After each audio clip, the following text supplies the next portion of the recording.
Chester, from food distributions to storm drain cleanups to helping combat illegal dumping throughout the city. You have known us for years as Covanta, but allow us to reintroduce ourselves. We are ReWorld, a sustainable waste solutions company reimagined, yet still helping the city of Chester reuse, recycle, recover, and renew your resources.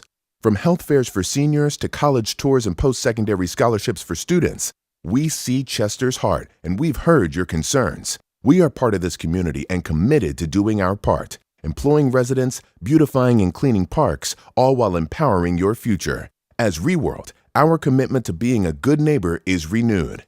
We're proud to reside in Chester, and 2024 looks even brighter with us working in unison for the betterment of all. ReWorld and Chester, newly reimagined, yet still growing together. CMPradio.net. You already know this is the Cultivating Mature Positivity podcast, and today we have a very special guest. We have a man that is running, right? Candidates. You know we do elections up here. Running as the state senator, running as a candidate for the state senator. Now, we already know we have a current state senator, right? Shout out to John King. Love him. But we have someone else. And this person is running on the Republican ticket. And I got some questions for him, and I know you do too. So let's tune in. Let's ask some questions of Mr. Mike Woodin. How you feeling, Mike? Jean-Pierre, I'm feeling good. Yeah. Thanks for having me, man. I really appreciate that. Nah, no problem, man. I got a call from my dear sister. She hit me up. She said, I want you to do this interview. I feel like his platform needs to be talked about. Yes, he's Republican. But you might be surprised by the things that you hear in the questions that you ask, right? That he doesn't operate as a normal Republican, right? Or the Republicans that are out today. Let's just say that, right? So Mike, we're gonna break some ice. We're gonna talk a little bit. I got 3 colors for you. I need you to pick your favorite: blue, red, or green. Blue. Blue. So with these questions, they didn't come. With these answers, they didn't come with questions. So the question for your blue question, are you into sports, or do you play or follow any teams? Yes. So, I like to consider myself an athlete. Grew up playing lacrosse and football. I grew up in Delaware, actually, and so played high school football, high school lacrosse. And now I am an avid Philadelphia sports fan, in particular the Eagles, the Phillies, the Sixers. Okay, all right, yeah. All right. Next question: elephant, donkey, or a lion? Lion. Do you have any pets? I do. Yep. So, how much time we have? Listen. Let's see. We have 2 dogs, and so we have 2 rescue dogs. And one's about 4 years old, the other's about a year. We worked with the rescue organization. We got our first dog during COVID, and the older dog during COVID. We've had dogs before, and got her from a rescue organization. Liked what we saw from them, so we've actually fostered probably about 24 puppies during COVID. Wow! And then the last puppy we fostered, we ended up keeping. They call that foster failing. So they're both lab. Pit bull, mutts, right. Probably a lot of stuff in there, but they're great dogs. We have a cat. That's actually my daughter's cat, so I have to give her a shout out. Natalie, it's your cat. It's not my cat. We have a goldfish, and we recently had a hamster, but R.I.P. Clark, he recently passed away. The dog or the cat didn't eat it, did it? No. Okay, all right. Yeah, that happens. It right? does. Yeah. It definitely happens. One last icebreaker question: are you a beach person or a mountain person? Mountain person. But your wife is a beach person. My wife is a beach person. Yep. Right. So you don't get to go to the mountains too often. There's conflict there. You don't get to go to the mountains too often. If I sit on a beach for too long, I go stir crazy. So if I can hike up a mountain and reach the summit, and look out from there, that's my happy spot. That's my zen. Awesome. Last question for the icebreakers: what is your perfect day? Can you describe your perfect day, right? What it would start like and what it would end like? I think my perfect day is spending time with my family, right? My perfect day is probably waking up, and I love to support my wife, and so if I can get her an hour or 2 extra of sleep, I would love to do that. Get the kids breakfast going, wake her up with a cup of coffee and some breakfast, and then get outside as a family. Go take the dogs for a walk, go into a state park, do some hiking, go find a mountain to climb, right? That's probably my perfect day, but really it just boils down to spending time with my family. Right. I get that. Being a family person is definitely where your heart should be at, right? So let's go. I have 3 kids, so 2 daughters, Natalie is soon to be 12, my middle daughter, Elle, is 8, and our son, John, he's 3.5. I was just getting ready to ask you how many kids you have. You jumping questions. You jumping questions. That's good. I'm going rogue. Right. That's good. That's good. I don't have a problem with that. So let's talk about your life as Mike. Right after you graduated college, what did you get into? What was Mike doing? Yeah. So I went into college and wasn't sure really what I wanted to do. My father wanted me to be an engineer.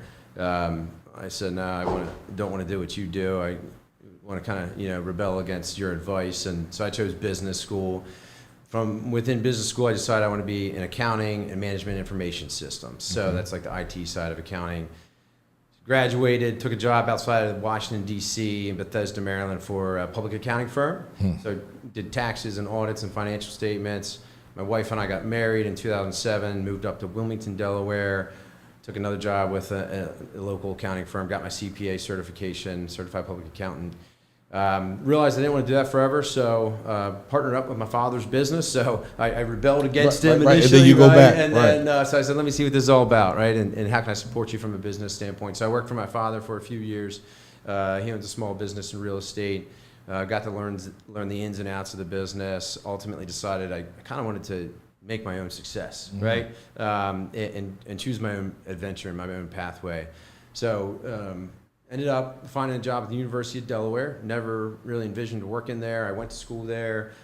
Never really had a desire to go back, but found something that looked good, interviewed, got that job. 9 years later, had a pretty good career there. But ultimately, when I took that job, I really felt the desire to go into the corporate world, corporate America, and get a taste of that. And so I went into corporate America, and that's my current role now. I'm a business unit chief financial officer for a global consulting firm. Wow. Environmental, sustainability consulting. They provide services to Fortune 500 companies, all the way down to small businesses as well. You did a lot. It's been a fun journey. So right. It's, but now I feel like that business and finance pathway, what I really love most about it was working with people, working with teams of people, collaborating, trying to solve challenges and problems, collaborating, co-creating things. And so I guess for me, there's always been a financial component, dollar sign attached to it, but really doing some self-reflection, it's the people side of it that I really, really like. Absolutely. And that's why I think transitioning into politics is a big part of that story. So that's our first question. What motivated you to run for state senate, right? Have you held any offices prior to running for this office? Yeah, so politics has been something that I've been more and more interested in over the last several years, 5 years plus. I ran for school board 3 years ago, although that to me was not a political endeavor. Right. That to me was a community endeavor, right? Okay.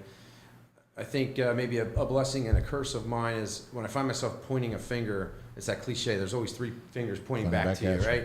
And so realizing that when I ran for school board, it was critical of some things going on in the school, step up, serve, try to make a difference, don't just be critical. And so that gave me a taste, running for election to be on the school board. Ended up coming out with the most votes for 2 seats in my region. Beating out a Democratic opponent. And politics don't matter; they shouldn't matter in the school board. But I think I'm proud of the work the groundwork that I laid within the community, earning bipartisan support to be on the school board. Right. And so for me, again, that was never political, but there was maybe a taste of what it was like running and campaigning, and maybe kind of put a little spark in me. So I've been on the school board for about 3 years now, and we're going into my 3rd year. But there's still just a desire, there's that finger pointing again. And so for me, it's, I want to step up. I want to serve. I want to make a difference. That's kind of ingrained in my DNA. And so for me, my wife will tell you a story that I went out into the woods for a hike and I came back and said, honey, I think I'm going to run for politics. And she said, you should go back into the woods and come back out with a different pathway. And so, but that's how it kind of started. And I looked at some, the 9th District Senate seat when I heard about that, and looking at that 9th District seat, there's such a beautiful appeal of the 9th District. It's made up of parts of Chester County, parts of Delaware County. We have mushroom farms and crop farms and dairy farms all the way to a major city in the city of Chester, and we have everything in between. To me, this sliver of Pennsylvania, this district in Pennsylvania, is representative of our country, I feel like, right? And so that to me was really appealing. And also the fact that it was a purple district. We had the Republicans, the Reds, the Democrats, the Blues, but really the district, it's a purple district, and I think that is also representative of America, and so that is appealing to me as well. Right. So when you think about this district, and you think about its good and its bad, how do you plan to address the economic challenges facing this district? That's a great question. And so for me, I think my background gives me a decent foundation to go about that, right? I've managed budgets upwards of $250 million. I've managed capital budgets for facility projects, long-range plans. So it's, University of Delaware helped lay out their master capital plan, and that was where we put new buildings, where we renovating old buildings, major renovations, $100 million renovations, where we investing in smaller projects, and that maintenance that we've been pushing off for years and years and years, deferred maintenance. How are we going to get after that and make sure that the buildings aren't crumbling? And so that part of my experience, I think, suits me very well. The operational part of my experience in managing operating budgets and salaries and payroll, I think gives me a good foundation. I've worked in small business. I understand the complexities and the dynamics of small business, and I think I have the business acumen to just understand the problems and the challenges facing individuals and businesses, large and small. I have that corporate America kind of dynamic, and so I think that foundation suits me to really understand some of the financial challenges for the state of Pennsylvania and get after that. But at the same time, that desire ingrained in me to work with people. When I was elected to school board, I mentioned you had the most votes, and it was people from all political affiliations. And to me, that's what I'm about. I'm about working with people. I want to offer something new and something fresh, and show people what it's like to come together and collaborate and work through challenges and problems. I have kids. I want my kids to grow up in a world that is less politically partisan and less divisive. And I want to show them an example of what we can accomplish. Absolutely. What specific policies do you support to improve public education in this district? So for me, public education is the bedrock of our society, making sure our youth are educated so that they go into the world and have success. Success for me, a lot of people I think they define success in public education as a pathway to higher education, to a university, to a college. But for me, I think something I kind of stress in my district is, no, it's not just higher education, it's going into the trades, going into law enforcement, military, directly into the workforce. How do we empower and equip these students to do that? And so education to me is very important. That's why I ran for school board. That's why I was elected for school board. I'm a byproduct of public education. Had a few years of homeschooling in there as well, about 3 years, but largely a public education byproduct. And so I understand the importance of public education and fully funding public education to make sure that our facilities are adequate. What happens on the inside is really important and the most important aspect, but making sure that you have a facility that empowers a learning environment that's safe, that's productive, that's important. And so for me, just being a champion of public school, while also making sure that parents have a say in their kids' education as well. I want parents to be involved in their kids' education. I want parents showing up to school board meetings. School board meetings, I don't know what happens at Chester Upland District, but not a lot of parents are showing up to the meetings, right? And we want that parental involvement. We need it. We want them engaged with their teachers. We want them at the school board meetings. We want to hear from them. And so I think it's important for parents to have a say in curriculum transparency, to see what the kids are being taught. They should know that. And it's so to me, that's important. And we just need to make sure our schools are fully funded and that our students have the best learning environments possible to succeed. Absolutely. You hear that, parents? Get involved in your local school district, right? Come in to the PTA, help the schools, right? Because your children spend a lot of time with you, but they also spend a lot of time in the school. And I don't want anybody to say, "Oh, that's their job." No, the first school is at home, right? So come out and join your PTA. Come out to your parent teachers association meetings. What is your stance on healthcare reform in this district? Yeah. So healthcare is something that I think we really just need to get our hands around. Wait times in emergency rooms are incredibly long. Trying to find a doctor, sometimes there's a long wait list to even get a doctor, a family physician. Something that I've come around to really embrace over the past several years. I'm fortunate that my employer offers it, but there are solutions I think that we can get after so that people can get timely medical care, timely health care, and using telehealth services where you can meet with a doctor in maybe a non-emergency situation, but something where you do need care over the phone or over a FaceTime connection. That to me is something that I just feel like is a easy solution to roll out to our general population so that you don't have people waiting in an emergency room for 6 hours. And I've been there, I've done it for my kids, I've done it for myself. I've heard horror stories of people doing that. So I think just getting timely access to care is critical. I'm a big proponent of mental health care. And so I put that into healthcare as well. And so for me, I'm a founding board of directors member for a local nonprofit that provides professional and licensed mental health care to our community regardless of one's ability to pay. And we provide scholarships and subsidies for those that can't support the care. And so, if there's I don't need to talk about it all now. Maybe there's more we can get into on that. But that mental health care component of healthcare is critical to me. There are pressures facing our youth today that we didn't have when I was growing up. Right. I'm 41. JP, I don't know how old you are. But I'm 44. There we go. You got me beat. Right. I got you beat. And just a little bit. But it's, we didn't have the pressures of social media and cell phones. No, we didn't. Right? And the most sophisticated thing I could do on my Nokia cell phone was play Snake. Right? And so, but now we're trying desperately not to get my daughter a smartphone. And she's dying for a phone. Sorry, sweetheart, if you're watching. Right. But we're pushing off as long as we can just because we see the pressures there. And 25% of the clientele that we serve in this local nonprofit are 25 years and younger. And so there is a need in our community. There are pressures, bullying pressures online that it's a struggle, and we need to break down that barrier and the stigma of mental health and really take it seriously in this country. So we were just having a conversation last week about bullying, and I was talking to somebody. He was like, see, bullying is different now. And I was like, how is it different now? He said, because it follows you home.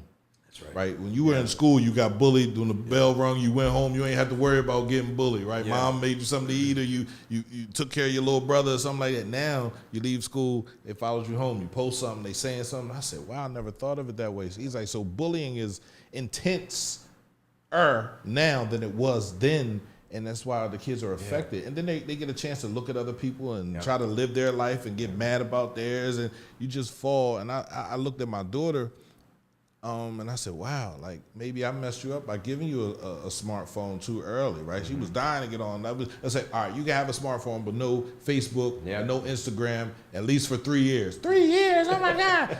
But they find their way to get on there. They find their way to get on there. Then I'm like, what's wrong with you? Nothing. Why? Oh, no. Give me your phone. No, Dad. Checked her phone. She had Instagram. So just that automatic is great. We're looking for instant gratification, right? We're in this microwave society nowadays, and when we don't get it, right, when we don't have people like our stuff, when nobody's sharing our stuff, we get depressed, we feel bad about ourselves. So I think that's important. Mental health is a big component in everything I do. I go to therapy. I ask everybody to at least go see someone. Go talk to someone. That's not your friend. That's not your mom. That's not your aunt. Talk to someone that's going to hold you accountable to the things that they feel as though you need to do. And I get it. I don't want to give all my business out, right? But nobody said you had to go in there and tell them everything. You just tell them what's bothering you, right? So you need that you need that outlet. You need to get to center, right? Absolutely. And you need to be able to function without that baggage, that emotional baggage, that mental baggage just weighing you down. Yes. Yes. So, from our conversation, from the first couple conversations, I asked you your favorite color. You said blue. I gave you an elephant and a donkey. You said a lion. I'm looking like you're not. And my homeboy Dave Galusha's on here, right? He said, "What's up, Mike? How you feeling?" Hey, He's Dave. another non-stereotypical Republican. Okay. We know what's going on. We got MAGA, we got Trump, we got everything out here, right? And it's both parties are fighting against each other, right, constantly. And if we're ever going to be a civilized union, we have to have unity, right? Oh, yeah. Period, right? Everyone in the union has to agree to something and move it forward. I say I don't want to die in a war where we're fighting against our neighbors and we're breathing the same air, we're doing the same things. What's the problem, right? It comes down to skin color. It comes down to the economic standards, where you stand, where you don't stand, who has money, the haves and the have-nots. Yeah. So for this next Keep question, up with the Joneses. yes. Yeah. For this next question, I want to know, what are your views on gun control and the Second Amendment? Yeah, that's a great question, and I appreciate you asking it. So I am a supporter of the Second Amendment. I understand that this is an issue that a lot of people feel differently on, but at the same time, lawful gun ownership to me is something that I support. I do also support the measures of restricting access to guns for people that should not have them illegally, right? And so I think a big part of problems that we need to address in this country is unlawful and illegal gun ownership by those that should not have guns. And that includes convicted felons of serious crimes like murder, rape, all the serious crimes, people that have involuntarily been committed to mental institutions, people that have repeated violations of alcohol or drug intoxication, DUIs, things like that. And so I am a supporter of the Second Amendment, but I'm also a supporter of making sure that we get rid of unlawful gun ownership to try to keep our streets and our neighborhoods safer. Absolutely. I'm a supporter of the Second Amendment, right? I am also a felon, right? So hopefully soon I'll be able to get that pardon, right? And I'm not getting a pardon just so I can have a gun, but it's hard, right? When you grow up and you see things, you want to be a part of things, and you don't realize how much you're really destroying your neighborhood, right? And destroying your future, right? But now I have a chance, right, to get it back, right? And I'm hoping that everything works out accordingly. But the Second Amendment is something that says all people should have the right to bear arms. I think gun safety, gun protocol. When I was young, my grandma said, "Don't give him that gun. Don't give him that." It was a cap gun. Yeah. She didn't want me playing with cap guns. If I couldn't get a water gun, like literally, she was mad. I was like, "Why can't I have a water gun?" My mom like, "No, you can't have a water gun. I don't want." So her fear of guns led me to want to own a gun. You know what I mean? Yeah. So if we don't explain what a gun can do, what a gun has done, if we don't show kids what a gun can do, what a gun has done, then how do we expect them to know how dangerous a gun is? This is for the children. Now, as they get older, you teach them how to break a gun down, how to clean a gun, how to maintenance a gun, take them to the gun range so they can learn how to. I'm not saying train your kids to be brutal. I'm saying just train your kids to understand the importance of a gun and why it is so important. Yeah, absolutely. And it's, for those that have gone to a target range for the first time, I mean, you realize the seriousness of a gun the first time you fire it, right? And so having that training, the safety training, how to maintain that gun, that's very important and very critical. Absolutely. Yeah. So you said you were a CFO. You said you're all about money and you understand. You worked $250 million budgets and things like that. How do you plan to support small businesses and encourage economic growth? Yeah. So to me, I think the state of Pennsylvania and some of the sitting politicians put too much on the backs of small businesses. I've worked for a small business. My father owns a small business. My wife owns a small business. I have friends that own small businesses. I want more small businesses in the state of Pennsylvania. I want more small businesses in the city of Chester. I want more small businesses in the Delaware County, the districts that I represent, and then also in Chester County. Small businesses offer jobs. They invest in our communities. They invest in offering goods and services that are needed in our communities. And so I want to make sure that our regulations and our policies are not falling on the backs of small businesses. There's some things going on right now. I mean, Pennsylvania, I think, is number 41 out of 50 on the business tax, the tax and the regulations that is burdening business compared to other states. Wow. So how can we bring more businesses to the state? And I think part of that is balancing fiscal responsibility with taxes and also what's added to the budget, what's taken off the budget. And so we need to have a balanced budget. We can't probably do all of that by reducing taxes, but I would like to see us have some incentive for businesses to come into the state of Pennsylvania. There's some components of things that have been on the Senate floor where there's this regional greenhouse gas initiative cooperative that certain senators are trying to bring into have Pennsylvania join. And the likelihood of that increasing your electricity bill from an individual to a business is very high. Yep. And so if I'm a small business owner looking to expand, am I going to expand to a state that has more burdensome regulations or less? And so I understand the complexities and the dynamics of small business. I understand meeting payroll and the pressures of owners committing their own funds to meet payroll, sometimes week over week, month over month, year over year, right? Going into debt to meet payroll. But as a state, we need to make sure that we are we're luring people in with an incentivizing environment to have a successful business and support our communities. Absolutely, absolutely. So earlier, just a couple seconds ago, you were talking about the state's budget. Yeah. What's your approach on that? So my approach on budgeting, I'm very familiar with budgeting. I've worked in businesses to budget, large and small. I've worked in higher education nonprofit, setting budgets there. I've worked in nonprofits as a board member, working on budgets, and so for me, very, very familiar. The critical components of a budget usually start with revenue, meeting or exceeding expenses, right? And so I think right now in the state of Pennsylvania, we have a structural deficit where expenses actually exceed revenues, but we've had surpluses from prior years that we're able to utilize for some good things and some good measures. But for me, having a balanced budget means that we have enough inflows to meet the outflows, to meet your expenses, to meet all the payments that we need to make. And so I'm a big proponent of if we add something to a budget, what's coming off? Right. Equal or greater value. I think that's critical, and so we a lot of times you want to add budgets, and I'm no politician, but I'm seeing how it works. The budgets always go up, right? And so for me, it's like, well, all right, yeah, most of the time, budgets probably do need to go up for various reasons, but what can we do to bring something off that maybe is not as important or is not a priority? It is about setting priorities. Setting a budget is about setting priorities, and sometimes that comes with some hard decisions, but we need to set priorities and be responsible. Because I think spending other people's money is easy for people, but it's not for me. Right. I want to be a responsible steward of the taxes that our Pennsylvanians are paying into the system, and make sure that I can put my head on my pillow at night saying, yes, I have been a responsible steward of your personal hard-earned money that we're investing into the state. Absolutely. What measures do you think you will be able to take to ensure public safety and address crime rates?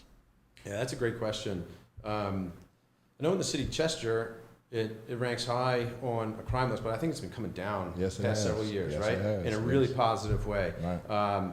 And I'd be remiss if I didn't say this, that my heart goes out to the lives that were taken today in a tragic incident. I don't know all the details, but I know 2 lives were taken, and 3 more are in critical care. So my thoughts, my prayers go out to the family members who had individuals taken from them, and then the folks that are in the hospital, hopefully on their way to a recovery. But safety is important to me. As a father of 3 kiddos, there's nothing more than I fear about when they get to that age where I can't control them and hover over them and keep them safe. And so for me, I want to make sure that our communities are safe. I want to make sure that our police officers are equipped with the resources and the tools and the training to have what they need to keep our communities safe, but also to be able to be partners to our community. I want our police officers, I grew up in Delaware, went to a Delaware high school, and we had a police officer on site at the high school. He knew all the kids by name. Giving them high fives in the hallway. He was an armed officer in uniform.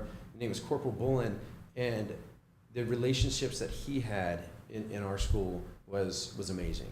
And so I want to see that just out even on a higher level, out into the community where police are ingrained in the communities, they're representing the communities, and they have that training and tools and resources that they need to support the communities and keep them safe. Absolutely. Drugs and crime, for me, I'm very concerned about the opioid and fentanyl crisis that we have in this country. It's a different world. Yes, it is. Now than when I was in high school and I was in grade school.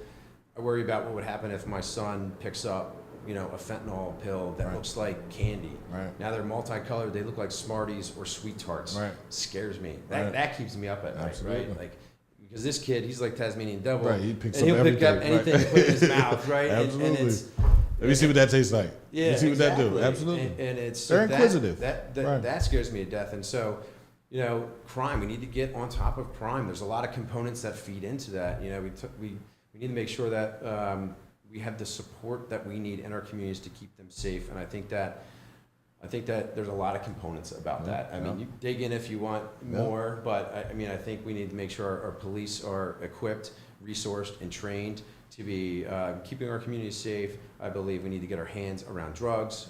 I believe we need to make sure our schools are safe. I was actually I am a part of the Safety and Security Committee as a board member in my local school district. Right. And we had to go through some tough priorities in our budget to say, actually all of our facilities, we could do better in our facilities. We can make them safer. We could probably have more personnel in our schools to keep them safer. We could have an armed officer and a director of safety and security, right? We're one of only a few districts of 14 surrounding us in Chester County that don't have an armed officer in the school. And so how can we keep our community safe, but also making sure that the people that they're keeping safe, that this officer has those relationships with those kids that I'm used to, that's how I grew up, and not just there as a sentry, if you will. Community policing is important, especially in this day and time, right? Because we have tons of kids that don't want to be police officers because they've never seen the nicer side of police officers, right? I think over the last maybe 16 years, right, we've seen more children shot by cops, right? Yeah. Than we have before, right? So that scares a kid, right? So and when they grow up with that in their face constantly, I don't want to be a cop. I'm not talking to the cops. Stay away from the police officers. So I think training them on being community servants, being in their community to aid and abet, right? Not to hide anything that's going on, but to knock on the door and ask grandma how she feeling, right? You never know. She might her grandson might be in the house having a whole fit. You got to take him out, take him for a walk. You don't have to lock him up, but talk to him. Yo, bro, like, what's up? What's going on? You see him out there a couple times. I remember when I was coming up, the Chester Police Force, I worked down at on 2nd Street, BNS gas station, and the Chester Police Force, they all came there to get gas, right? So they knew me. They knew my uncle. And they were like, what's up, Pierre? What's up? You good? So when I graduated from working there to hanging on the corner, they would pull up, and I'd be out there with all, what's up, Pierre? You good? They'd be like, yo, how you know them cops, bro?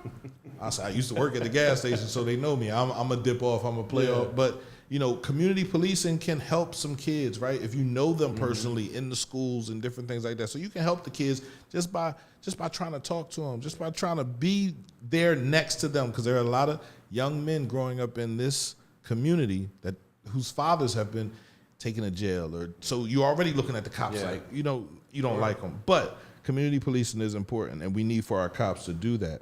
Yeah, and I want to see them, not just schools having an officer, maybe even on site, but getting police officers into assemblies. Right? Like talking about what it's like to be a police officer. And a lot of times I know police officers, cops that are, they're the first on the scene to what is potentially a mental health crisis, right? We talked about mental health and are they equipped and trained to de-escalate, right? I mean, it all ties together. There's this mental health, band that just ties a lot of this together. It does. But they're usually first on the scene to somebody who is probably mentally unhealthy, and so it's like how do we de-escalate and destabilize and give them the resources and training that they need to be successful there. And they're our frontline heroes, and we need to make sure that they feel that support and that they have the resources that they need to be ingrained in our communities. Yes. We have a big thing going on with the borders, with immigration. Yeah. What's your stance on immigration? Now, me, personally, I'm going to give you mine, right? America was founded on immigrants. I don't think anyone here now was born here except for the Native Americans, right? you can say, all right, my great grandmother was born here, but did her parents come from here? We come from everywhere. It's the melting pot. Yep.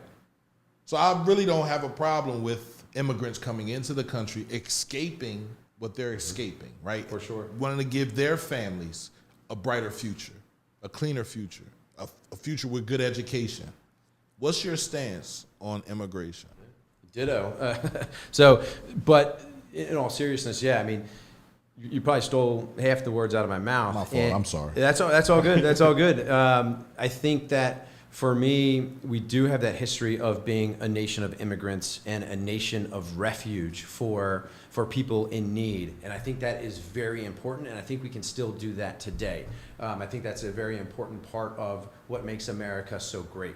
I also am for lawful immigration and having a say and control over who comes into this country, whether they're a refugee escaping a communist regime or a terror situation. We definitely need to open up our this beautiful country to those situations, but we need to know who's coming in the door, whether it's the front door or the back door. We need to know. And this, I'll go back to the drugs, right? A lot of the immigrants that are coming over, right, they're good people. They want to contribute to society. They want to become citizens. You also have the sex traffickers, the human traffickers, the drug traffickers, the gang members. That's what scares me. I talked about fentanyl earlier. The drug pandemic, the opioid and fentanyl pandemic in this country, that scares me.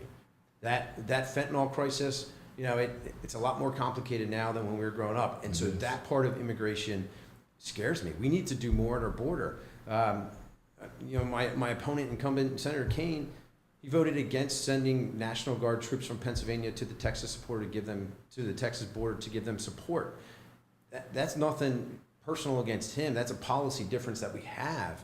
And for me, how can we support that crisis on the border if that's how Pennsylvania can support it? It's thousands of miles away. But what can we do our part? How can we play our part in making sure that Pennsylvania is safe? I think that's a component to that. I don't want to see crime and drugs come into the state of Pennsylvania as a result of not knowing who's coming into our country. Again, a lot of the people coming in are great people that want to contribute to society, but we should have a say in who comes in, similar to how we were founded, right? We had a book, basically knew who was coming to the country. Ellis Island, right? Yeah, right. And so I think we need to get back to that. We need to control the flow, and we also need to be a land of grace and opportunity for those that need it. Absolutely. How do you plan to address issues related to social justice and equality? Yeah. Great question. So for me, I'm a man of faith. I'm a Christian man, and my faith boils down fairly simply to 4 words: love God, love others. You can expand upon that and say treat your neighbor as you would treat yourself, love your neighbor as you love yourself. And so for me, that's what I know how to do. I want to make sure that people, regardless of your race, ethnicity, religious affiliation, any other demographic, feel that they have a neighbor who loves them and supports them. And that's, so I have a history of trying to make a difference and serve. We haven't talked about yet a nonprofit that I'm really passionate about, an active volunteer, and it's called Urban Promise Wilmington.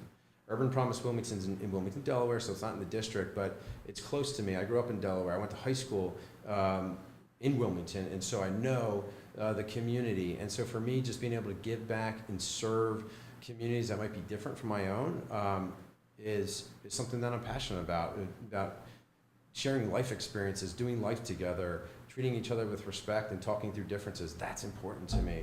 I'm doing that in the schools with kids. It's just being somebody that can connect and talk about differences, navigate life together, work on challenges and obstacles, and try to figure out how to move forward.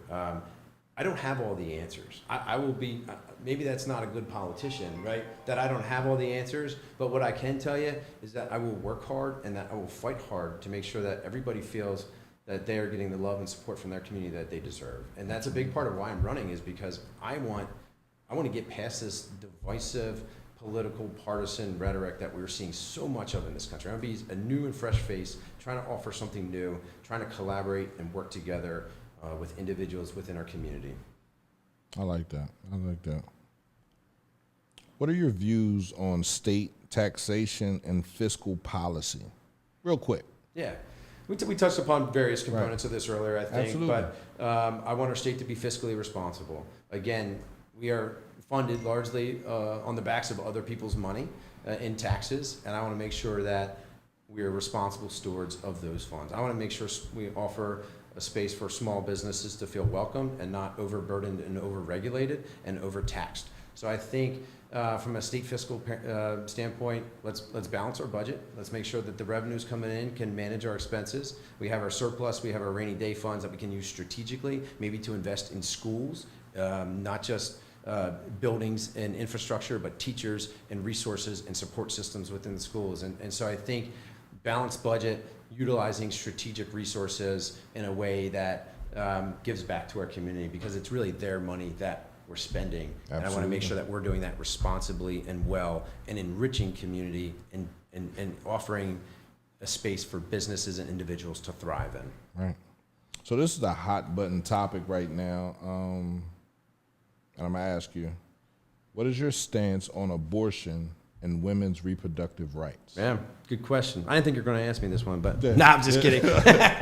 This is a very important topic to people, and it's no laughing matter. But so for me, the state of Pennsylvania restricts abortions at 24 weeks, or after 24 weeks. And so I do not see that changing anytime soon.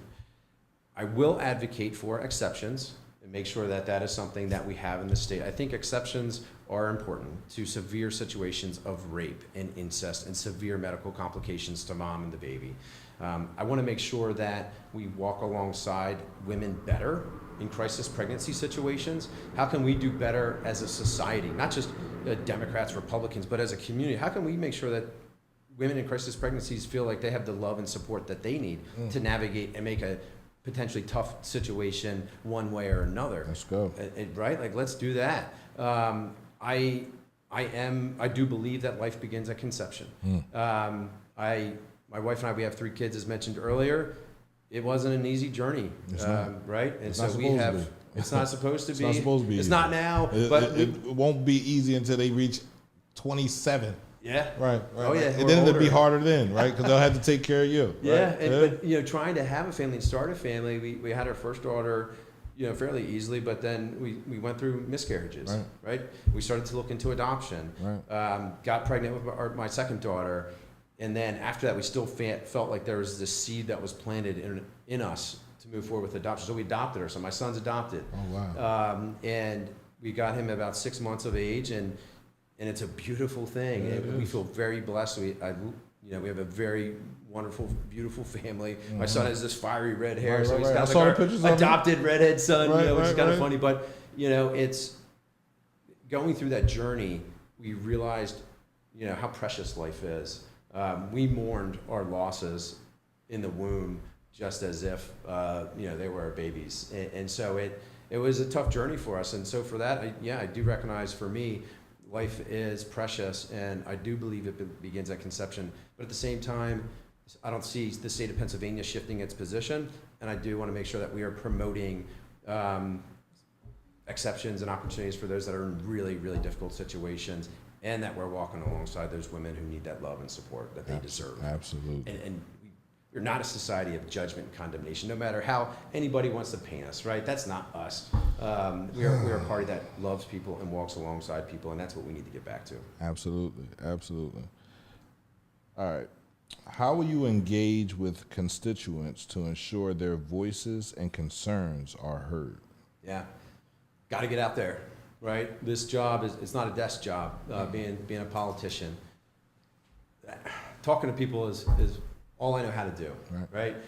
Whether it's different ways through my professional career, working with these nonprofit organizations, Urban Promise, Mental Health Counseling Center, New London Counseling Center, working in the school district.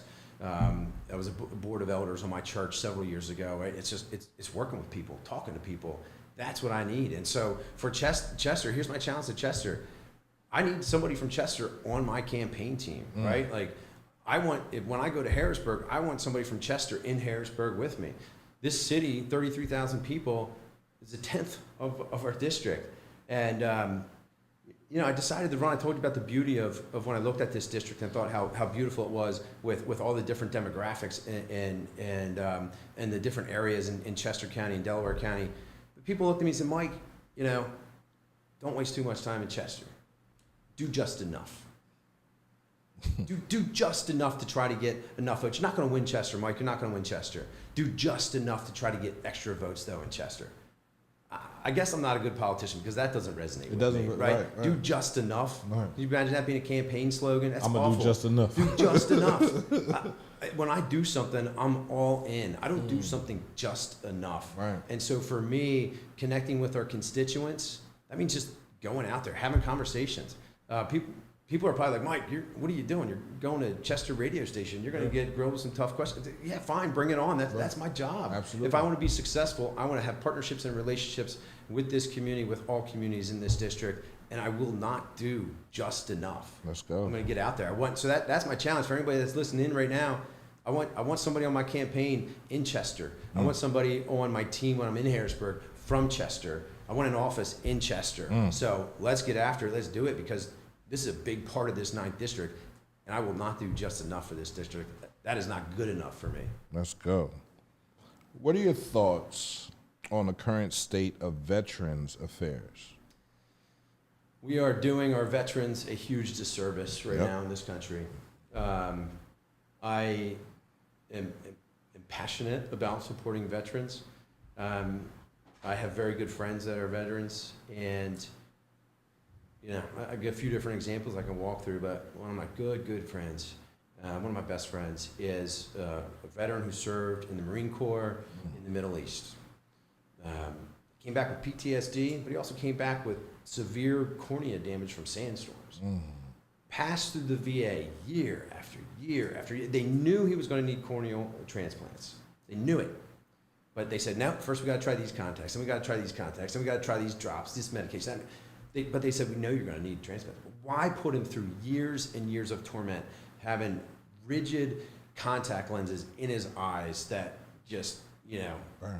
cause his eyes to pus and to get swollen, right? And so it's, why are we doing that to him? And why are we not, that's one thing. And then the PTSD component, like, we are not serving our veterans from a mental health standpoint. They go over, they serve this country valiantly as risk heroes. Their lives, bro. They risk their lives. They put their lives on the line. They come back to a system that fails them. And so I recently had an event where I had another veteran speak about, he lost his leg. So from his knee down, he's got a prosthetic leg. And just the PTSD from serving over there, PTSD of coming back, looking down at his leg on the battlefield, missing from the rest of his leg, right? And so traumatic and suffers from PTSD there. And then I had another friend who was a major in the Marine Corps. He was like Hawk, he was bigger than you, right? You're a big guy. And so I'm fluffy though. Yeah, but you're tall, you got the good build. And so he was this Hawk that he was a major in the Marine Corps, led troops into battle, trained troops to go into battle, tough as nails. He could protect his troops, he could come home, he could protect his family, but he couldn't protect himself from himself, right? And he ended up taking his own life about a year and a half ago. Wow. Hero to this nation who had these demons that he brought home with him and that they got the best of him. Yep. We're failing our veterans. Right. We're failing them when that happens. We are. We need to do better. Right. We need to do better. So 2 of my best friends, bro, I call them my brothers. One was in the Marine Corps. The other served in the Army. One was in the Middle East.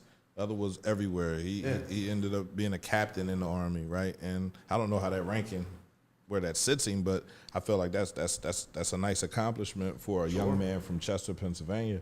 And they talk about, the things that they're not allowed or are put off until you go there for the 10th time. Yeah. And it's like, I don't understand. Like, if you are a veteran, if you survived war, you should be able to get whatever you shouldn't even have to pay for a tank of gas or anything. You just swipe your card, free, please, thank you. I've risked my life so that you can do this. You can have these freedoms, and this goes for any veteran of any war. Right? You go all the way back if anybody's from World War I. Right? The French-Korean War, whatever. If you're a veteran and you served your country, you shouldn't have to pay for even housing.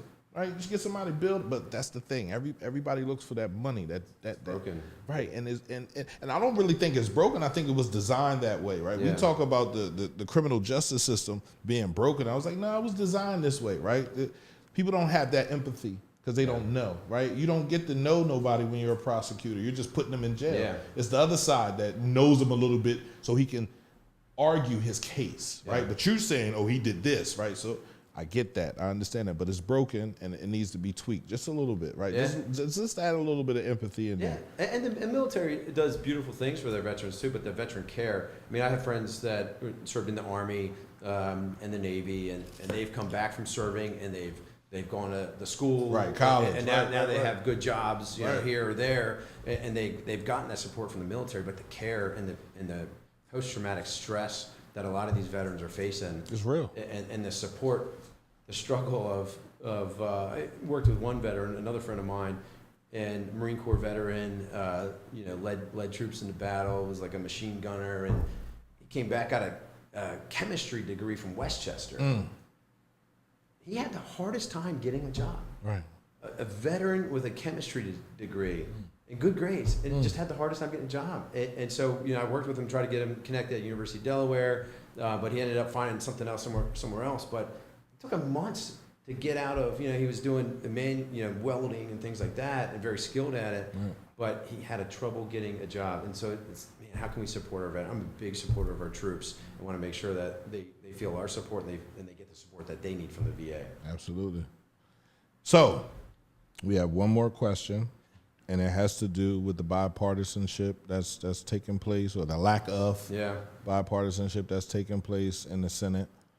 But before I ask you this question, I want to know what kind of Republican you are, right? I want you to tell everybody, you know, what you hold dear to you, you know, personal, or if you do win this election in office, right? The things that you want to bring, the ideas that you're taking with you from your heart. Because it seems like if you grew up in Wilmington, you went to a public school,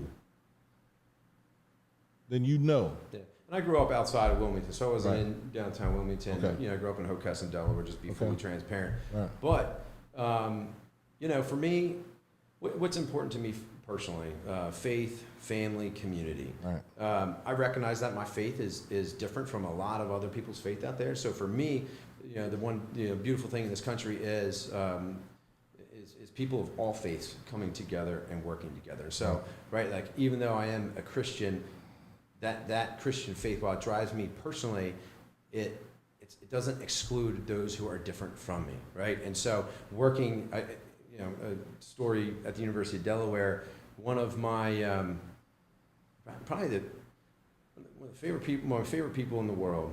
I got to know her when she worked for me, and she was an awesome employee.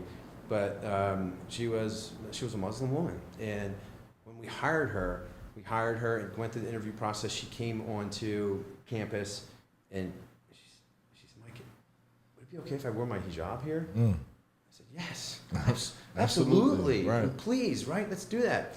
And then, several months later, she said, "Hey, I would like to have a space to do my prayers and my daily prayers." And trying to schedule prayers in conference rooms and things like that. It's too hard to schedule. Like, I'm looking at a cubicle door for my cubicle. Would you support that?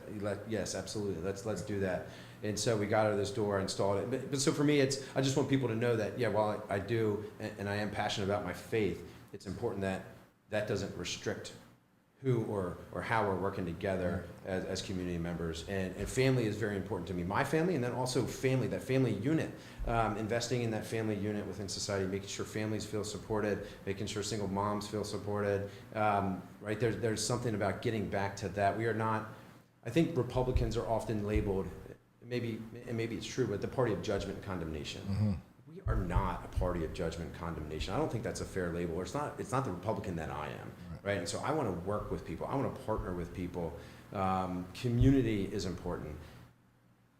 Again, I'm not a good politician, but it's if you are not out working with your community, because maybe I'm not saying the right things, but it's like you need to be in the community. You can't just legislate behind your desk. You have to be out in your community, and you have to be sincere and passionate about that. I have a proven track record of working in my community, whether it's in inner city with youth, whether it's with mental health patients, whether it's in my school district, whether it's at my church, whether it's for various other causes that we try to support, fostering dogs and things like that, right? As a community, we cannot rely on government to do everything for us, right? I think government has a role to play, an important role. Yes. Education, infrastructure, safety and security, right? Very important role. But as a community, we need to step up and challenge each other within communities, and we need to work across the political spectrum and across the political aisle. And that is something that I think I've done on the school board. I got elected, like I said, with the most votes from all political affiliations, Republicans, Independents, Democrats. I've strived hard to make sure I'm working across the aisle. Sometimes you agree to disagree, and you move on. That doesn't, when you agree to disagree, that shouldn't preclude you from ever working together ever again, right? Get past your differences, go to the next item, work together. That's the type of Republican I am, right? I want people to feel love and support from their community. I want people to get the necessary services that they need and require from our government. I want to make sure that our state is welcoming businesses with open arms to revitalize our communities, to restore prosperity to the state of Pennsylvania. I want to make sure that we're balancing our fiscal affairs responsibly, because again, it's not the state of Pennsylvania's money, it's the constituents, it's the citizens of Pennsylvania's money, and we need to honor that and respect that and manage that like good stewards. Absolutely. So this crazy story about faith, my uncle used to always tell me what faith stood for. Forget all individuality, then help. There you go. That's faith. Yeah. Right? And he always told me, you never judge a man by his religion. Yeah. Right? The fact that he has a religion said that he had a foundation somewhere. It might not have been in your house, right? But he has a foundation. You shouldn't be worried about his religion. Yeah. You should be more worried about the content of his character. Yep. Right? What is he doing for his community? How is he serving his community? Yeah. Be it Muslim, Christian, Catholic, Buddhist, whatever religion you are. Yeah. If you judge people based on their religion, right? 9 times out of 10, like Mike said earlier, you point a finger, 3 point back at you, right? Yep. And if you're not paying attention to those 3, you'll be hurting yourself inside. So forget all individuality, then help, or then heal. So, Mike, I appreciate you coming through here, man. If there's anything you want to say to the people before we get up out of here, the mic is yours. Yeah, I appreciate that, JP. I appreciate you welcoming me here and giving me a voice. And I'm sincere. I want the city of Chester to know that I am sincere with my intentions. Just enough, that's not good enough for me. That to me makes me want to come even more. And people say, oh, be careful, you're going to get grilled by JP. I said, yeah, I hope he does grill me, right? Because I want people to know, I want people to be informed about who I am, and that should equip and empower them to make a vote one way or another. If that helps you to vote for me, I'm glad I earned your support. If you've learned about me today and say that doesn't resonate, you still make an informed choice to not vote for me. And so that's my goal. I don't want to pull wool over anybody's eyes. I don't want to trick anybody into liking me or voting for me, but I'm here to make a difference. I'm here to invest in community. I'm here to serve our community. I think I have a proven track record for it. And again, here's my offer one more time. I want somebody on my campaign team. As I'm building that campaign team out over the next 6 months, I want somebody from the city of Chester on there. So I'm going to post this on Facebook. You'll have my contact information. Please reach out to me, because when I'm in Chester, I need somebody. I don't want somebody. I need somebody from Chester on my team. And so with that, I thank you for your time. I thank you for tuning in. I thank you for watching. And Jean-Pierre, I really, really thank you for this opportunity. Oh, no problem, no problem. So the Voice of Chester is a platform that gives everybody freedom to come here. Good. I don't care where you're from. I don't care what religion you are, right? Non-denominational, whatever religion. Come here, use the platform to talk to the people of Chester, right? There will be more people watching this later on. I know they will, because they're going to call me. Somebody already done called me. Why? What do you mean, why? Yeah. Right? I'm not judging anybody. If you were able to get some people to look you up, to ask questions, or you get somebody from the city of Chester that wants to help you, you use them. Yeah. Right? Absolutely. Because they're coming to you to help. Yeah. So I thank you for reaching out. I thank you back up, right? For hitting me up and explaining why. Oh yeah. And any way I can help, use the radio station. Thank you. All right. I think if I'm sincere in this, I hope I'm coming back. Absolutely. Right. And if I'm serious about Chester being a part of this team, I want to come back. And so I want to be involved. So please, anybody who wants to learn more about me, who wants to connect with me more, I'll come out your way. Hit me up, and we'll make this happen. So let's get after this. No doubt. Appreciate you, Mike. Thank you. CMPradio.net, man. Listen, we just had a great interview with Mike Woodin, right? He's running for state senate, right? He's looking for people from the community, a person from the community to help lead his team to say what Chester needs. If you are that person, you definitely want to hit Mike up. You definitely want to go to Mike Woodin. What's your website, Mike? WoodinForPASenate.com. WoodinForPASenate.com. You heard him? I'm going to post it a little bit later along with this interview. I love y'all on purpose. You know that. It's CMPradio.net. It's your boy Uncle P, and this is the Cultivating Mature Positivity Podcast. And I want y'all to have a great night, man. Peace.